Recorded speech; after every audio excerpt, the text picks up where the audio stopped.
Bayangin, Cok, saat lo masih kecil, tiba-tiba diculik, dipisahin dari orang tua. Belum sempat nangis, lo udah dipaksa latihan tarung tiap hari, sampai badan penuh luka. Capek, sakit, ya udah, tahan aja. Di tempat itu, lapar nggak boleh ngeluh, sakit nggak boleh nangis, apalagi takut. Tapi anehnya, Cok, kalau lu bisa lewatin semua siksaan gila itu, lu bakal keluar jadi pembunuh paling ditakuti yang pernah ada. Nah, itu baru sedikit gambaran dari film yang bakal kita bahas hari ini, yaitu Ninja Assassin tahun 2009.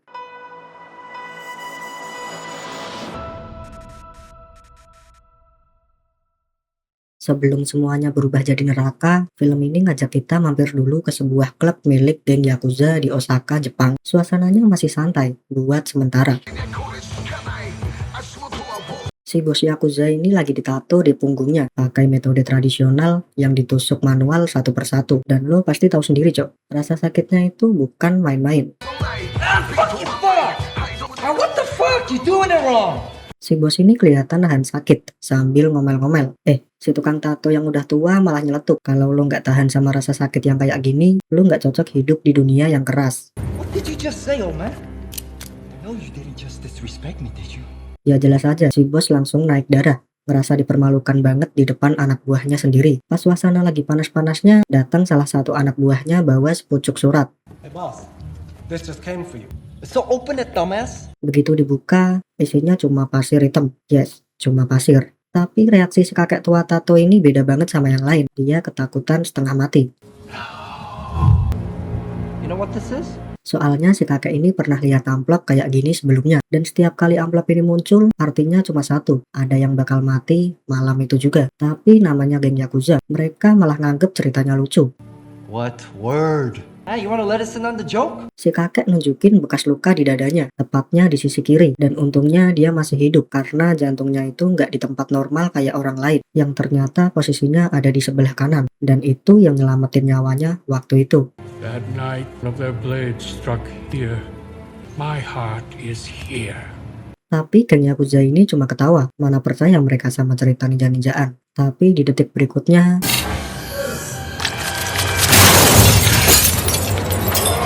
tiba-tiba aja kepala salah satu anak buah si bos itu kebelah gitu aja, Cok. Lampu langsung padam semua. Yang kedengeran cuma suara pedang nebas berkali-kali. Tapi nggak ada satupun yang bisa lihat siapa yang nyerang.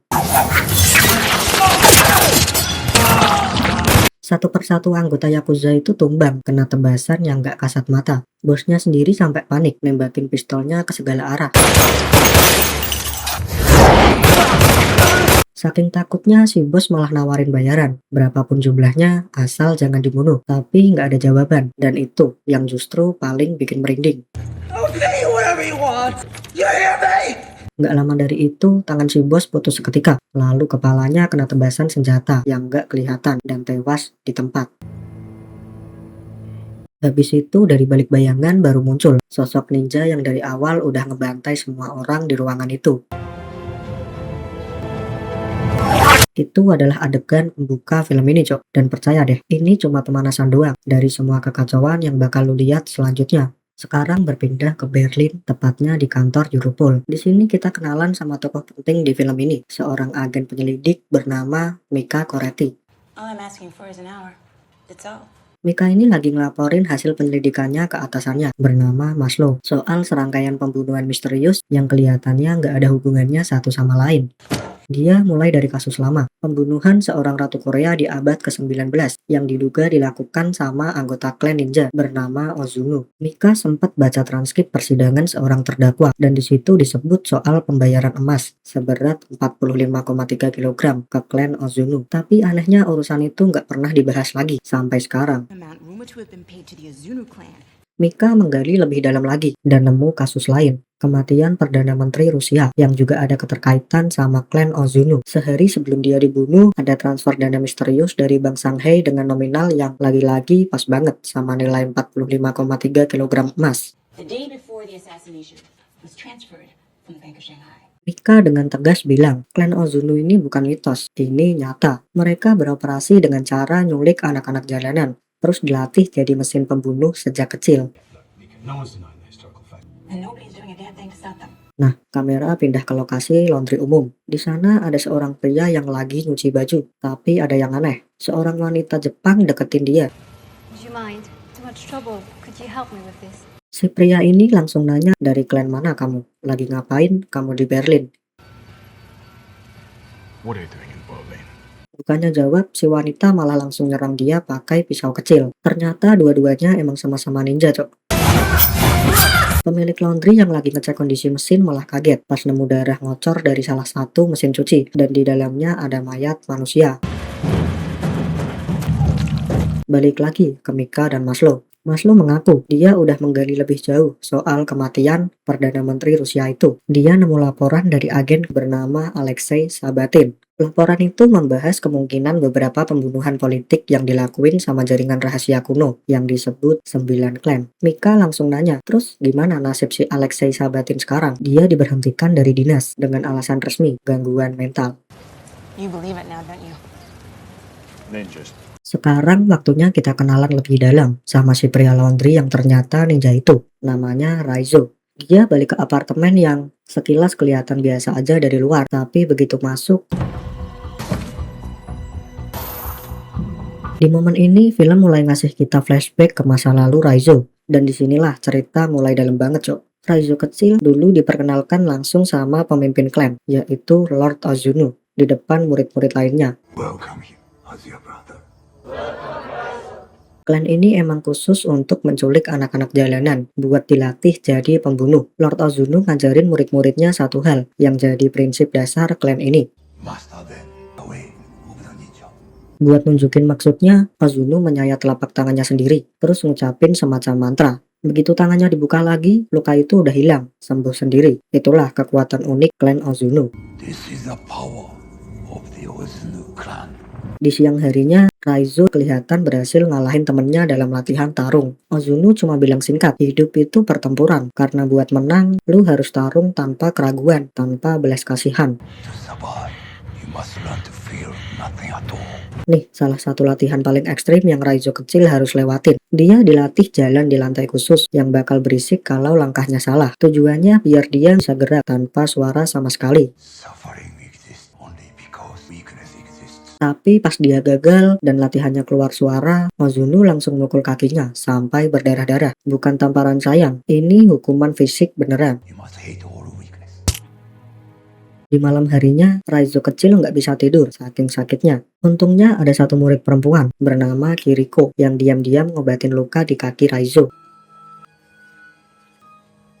Bekas luka itu sampai Raizo dewasa pun masih ada, bukti fisik dari masa kecil yang penuh siksaan. Nah, ini momen kecil tapi penting banget, cok. Kiriko adalah satu-satunya cahaya kebaikan di tengah dunia Raizo yang isinya cuma kekerasan dan didikan kejam. Ingat baik-baik karakter Kiriko ini, karena nanti hubungan mereka bakal jadi salah satu motor penggerak cerita ini sampai akhir. Balik ke masa sekarang, Mika melanjutkan penyelidikannya dengan nemuin istri dari Alexei Sabatin. I'm Mika Coretti with Europol. Istrinya cerita, dulu laporan suaminya itu bikin karirnya berantakan. Setelah laporan itu keluar, sikap Alex berubah total. Dia jadi parno. Alex sampai masang kunci di setiap celah rumah, masang kamera, sensor gerak di mana-mana, sama lampu di segala sudut. Alasannya simpel, nggak boleh ada bayangan. And motion sensors. There can be no shadows, he said. Tapi di suatu malam, lampu di rumah itu mati semua. Dan setelah itu, Alex ditemukan udah nggak bernyawa. Can I ask how he died? It would be good to know that he did not die without a cause. Dia cuma ngasih satu hal ke Mika. Berkas penelitian yang ditinggalkan Alex sebelum meninggal. He would want you to have this. Di rumah, Mika buka berkas itu satu-satu. Isinya bukti-bukti kalau ninja itu beneran nyata. Dan yang paling ngagetin ada kaset rekaman CCTV. Begitu di setel, muncul wajah Raizo di rekaman itu. Jadi Raizo udah masuk radar Mika dari sini, meskipun mereka belum ketemu langsung. Who are you? Sementara itu di apartemennya, Raizo lagi latihan sendirian pakai pedang sama kusarigama. Senjata khas yang bentuknya rantai dengan bilah tajam di ujungnya. Kelihatan banget ada amarah yang dia pendam. Latihan ini bikin dia keinget lagi sama masa remajanya. Dulu waktu remaja, Raizo lagi tarung sama teman seangkatannya. Awalnya Raizo unggul, tapi lawannya main licik dan akhirnya berhasil ngalahin dia. You think this is pain? Ozunu yang melihat ini bukannya nenangin, malah ngetekan bagian dalam perut Raizo, bikin dia ngerasain sakit yang jauh lebih parah, sambil bilang, ini baru namanya rasa sakit yang sebenarnya. That is true pain. Here is your test, Raizo. Raizo nahan sakit itu semalaman penuh, dan paginya Ozunu melihat Raizo udah berhasil mengendalikan rasa sakitnya sendiri. Very good. Raizo. Balik lagi ke Mika. Di kantornya dia didatengin agen lain bernama Zabransky. Dia nanya-nanya soal apakah Maslow akhir-akhir ini kelihatan aneh. Zabransky beralasan beban kerja berat bisa bikin stres sama tekanan mental. Tapi Mika curiga, ini bukan kekhawatiran biasa. Ini kayak ada yang sengaja ngecek mereka dari belakang. Pas Mika konfirmasi ke Maslow, ternyata Maslow juga ditanya hal yang sama persis sama Zabransky. Mika jadi makin yakin ada pihak tertentu yang ngawasin mereka, dan mereka pengen penyelidikan soal 9 klan ini diberhentikan. Maslow minta Mika buat lebih hati-hati dari sekarang. I'm gonna tiptoe very carefully from here on in, you understand? Sekarang kita masuk ke bagian yang menurut gue paling emosional di seluruh film ini, Cuk. Mika malam itu pulang ke rumah, dan dia nemu satu catatan kuno di berkas Alex soal seorang penjelajah muslim abad ke-14 bernama Ibnu Batutah, yang katanya pernah ngunjungin salah satu dari 9 klan tertua, yaitu klan Pasir Hitam. Di sebuah ducu terpencil, dia nyaksiin perayaan makan malam yang diiringi pertunjukan tarung dua bocah di bawah umur 10 tahun. Catatan kuno itu jadi jembatan ke flashback Raizo soal masa-masa dia bareng Kiriko. Saat itu Kiriko sedang kelihatan motong tali bonsai, dan Raizo nyamperin, ngingetin kalau itu bisa bikin dia dihukum. Tapi Kiriko menjawab dengan kalimat yang lumayan dalam, jantung pohon bakal tahu kemana mereka mau tumbuh. Let me see. Raizo yang denger itu cuma jawab singkat, gue nggak punya jantung. Kiriko malah nempelin telinganya ke dada Raizo, dengerin detak jantungnya, terus bilang jantung Raizo itu rindu sama dia. I'm not lying. Momen ini kelihatan simpel, tapi sebenarnya ini adalah fondasi dari satu-satunya hubungan manusiawi yang Raizo punya di tengah dunia yang penuh kekerasan. Di waktu yang lain, Ozunu nutup mata Raizo, dan dia harus hidup tanpa indera penglihatan selama 1 tahun penuh. You must see with more than your eyes. Bayangin, Cuk, setahun, Raizo harus tarung cuma modal pendengaran doang. Awalnya Raizo susah banget buat adaptasi, tapi lama-lama pendengarannya jadi tajam banget, sampai dia bisa nebak gerakan lawan cuma dari suara doang. Dan akhirnya dia bisa ngalahin lawannya, tanpa pernah lihat lawannya sama sekali.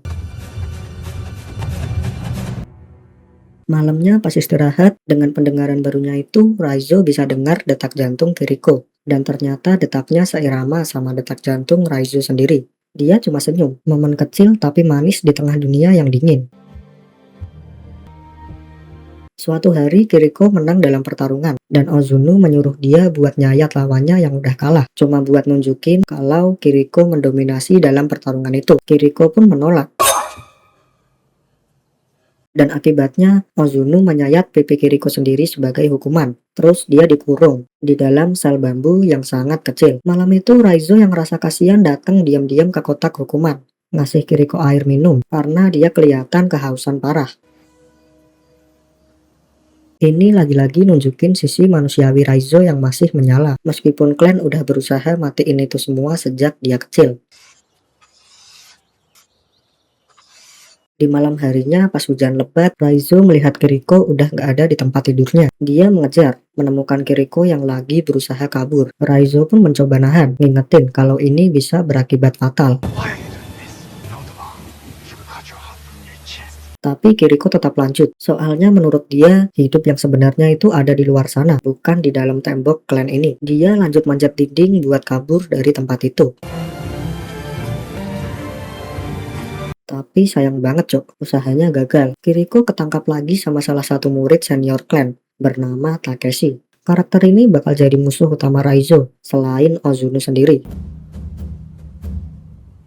Kiriko diikat di tiang. Di tengah markas, Ozunu menyuruh Takeshi buat mengeksekusi dia. Dan Takeshi yang ternyata tahu ada hubungan spesial antara Raizo sama Kiriko malah senyum sinis, sengaja di depan Raizo. Dia pun langsung menusuk jantung Kiriko. Inilah titik balik terbesar Raizo, Cok. Satu-satunya orang yang pernah peduli sama dia, dibunuh di depan matanya sendiri. Dari sinilah benih dendam Raizo ke klannya sendiri, terutama ke Takeshi dan Ozuno mulai tumbuh dan gak pernah padam sampai akhir cerita. Balik ke masa sekarang, karena posisinya makin dicurigai banyak pihak, Maslow nyuruh Mika buat cuti sementara, sambil ngasih dia sepucuk pistol buat jaga-jaga. Sesampainya di rumah, ternyata lingkungan tempat Mika tinggal sedang mati listrik. Rumahnya gelap gulita. Dan kalau lo udah nonton dari awal video ini, lo pasti tahu, Cok. Pemadaman listrik kayak gini tuh selalu jadi tanda satu hal, yaitu ninja udah dekat. Dan bener aja, Mika menemukan sepucuk amplop putih di dalam rumahnya. Begitu dibuka, isinya pasir hitam. Persis kayak yang kita lihat di awal video. Tandanya cuma satu, ada yang bakal mati malam ini juga. Belum sempat Mika mikir lebih jauh, tiba-tiba ada ninja yang muncul dari gelap, langsung ngayunin pedang ke arahnya. Untungnya serangan itu tertahan oleh sesuatu. Ternyata ada ninja lain yang juga ada di situ. Dua sosok itu bertarung sengit di tengah kegelapan, dan salah satu berhasil dilumpuhkan. Lalu terdengar suara yang ngingetin Mika kalau bakal ada lebih banyak ninja yang datang, dan mereka nggak akan berhenti sampai Mika mati. Suara itu juga bilang, dia ada di situ buat bantu Mika. Begitu sosoknya muncul dari bayangan, ternyata itu Raizo. Do you know me? Mika langsung sadar, ini wajah yang sama dengan yang dia lihat di rekaman CCTV milik Alec dulu. Raizo ninja yang udah dia curigai dari jauh-jauh hari, sekarang malah jadi orang yang nyelamatin nyawanya. Raizo ngajak Mika buat ninggalin tempat itu secepatnya. Di dalam mobil, Raizo memberitahu Mika kalau mereka lagi diburu. Para ninja Ozuno melacak mereka pakai indera penciuman, seperti serigala melacak mangsanya. Mika baru sadar kalau gitu Raizo sendiri pasti juga jadi target buruan klan Ozuno karena suatu alasan tertentu. Dan di titik ini kita dikasih lihat flashback misi pertama Raizo sebagai assassin sungguhan. Do not fail yourself. Ozuno nugasin dia buat bunuh seseorang dan mengambil arloji emas di tangan targetnya sebagai bukti. Di sebuah toilet umum, Raizo nemu targetnya dan langsung nusuk lehernya pakai pisau. I can't be tickled. Tapi targetnya ini ternyata kuat banget. Dia masih bisa ngelawan balik. Terjadilah pertarungan sengit di ruangan sempit itu. Untungnya dengan kemampuan yang udah ditempa sejak kecil, Raizo akhirnya berhasil ngalahin orang itu. Terus dia menyerahkan arloji emasnya ke Ozuno sebagai bukti jika misi sudah selesai. Di atas sebuah gedung, Ozuno menyuruh Raizo menyimpan arloji itu sebagai pengingat bahwa sekarang dia resmi jadi seorang assassin sejati. Now the time has come for you to prove to Ozuno. Tapi setelah itu, Ozuno ngasih perintah lagi, bunuh seorang wanita anggota klan yang sama kayak Kiriko dulu. Dia juga nyoba kabur. Organize plans. Tapi kali ini beda, Raizo udah muak. Bukannya patuh sama perintah Ozuno, dia malah ngayunin senjatanya ke arah wajah Ozuno sendiri. Ozuno yang murka langsung menyuruh anak buahnya buat membunuh Raizo di tempat. Terjadilah perkelahian sengit antara Raizo melawan banyak ninja sekaligus. Raizo babak belur, kena sayatan dari beberapa senjata, dan akhirnya jatuh dari atas gedung. Inilah alasan Raizo dendam berat sama Ozuno. Balik ke masa sekarang, Raizo dan Mika masuk ke sebuah penginapan buat ngumpet sementara. You soap. You smoke. Raizo nyuruh Mika mandi tanpa sabun terus ganti baju biar bau khasnya nggak ketahuan. Habis itu Raizo membawa rokok dekat badan Mika biar aroma tubuhnya berubah dan susah dilacak sama indera penciuman ninja-ninja Ozuno. Yeah. He wants Ozuno, but he needs the agency's help. Mereka pun melanjutkan perjalanan dan Mika mengajak Maslow buat ketemu di tempat tersembunyi. Tapi saat ketemu, Raizo langsung ngerasa ada yang gak beres dan ngingetin Maslow kalau gara-gara dia bakal banyak nyawa yang melayang. Why have you done this? Then why? Mika masih bingung kenapa Raizo bilang gitu. Taunya bener, tiba-tiba muncul banyak tentara dari segala arah menyetrum Raizo terus nangkep dia. Sure doesn't look like a killing machine to me, sir. Maslow membawa Mika dan Raizo ke markas rahasia, dan Raizo pun diikat di dalam sel. Mika yang bingung minta penjelasan, dan Maslow ngaku ada pihak yang lebih berkuasa yang merintahin dia buat nangkep Raizo. Dia pun gak punya pilihan selain ngikutin perintah itu. You switch this on. No matter where you are, I'll find you. Tapi Maslow tetap ngasih Mika alat pelacak, biar kalau ada apa-apa dia bisa tahu posisi Mika. Mika pun datang ke sel Raizo. Dia ngasih minum. Raizo pun ngingetin, ninja-ninja Ozuno udah tahu lokasi mereka sekarang. Mika langsung ngabarin Maslow soal ancaman ini. Tapi Maslow dan timnya yang bersenjata lengkap malah ngeremehin omongan Mika. Dan ya, itu keputusan yang bakal mereka sesalin sebentar lagi.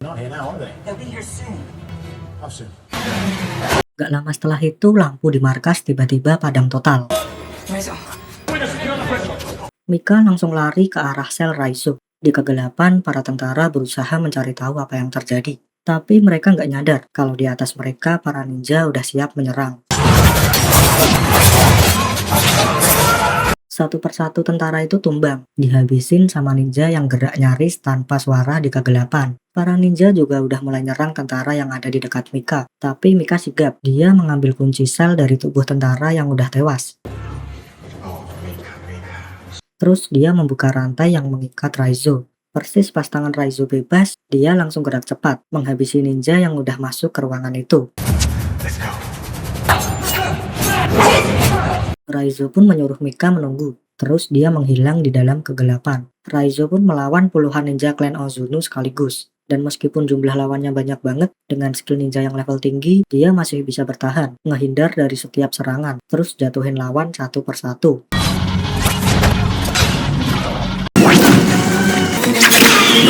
Sementara itu, Mika yang udah masuk ke mobilnya mendengar suara-suara aneh. Terus tiba-tiba ada pisau ninja yang menembus kaca mobil. Dia menginjak pedal gas dengan panik. Tancap gas keluar dari area itu, meskipun dihadang banyak ninja di jalanan. Raizo sendiri yang udah kelihatan capek dan terluka kena sabetan pedang, mencoba menyelamatkan diri dengan lompat keluar dari gedung. Dia lari di jalanan kota Berlin sambil masih dikejar para ninja. Terjadi pertarungan lagi di tengah jalan, dan salah satu ninja berhasil menyobek perutnya dalam banget.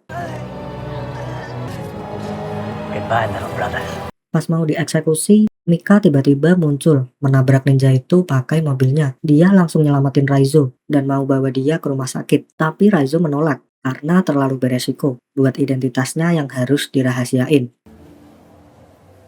Mika akhirnya membawa Raizo ke sebuah penginapan. Raizo pun terbaring gak berdaya dengan luka di sekujur tubuhnya.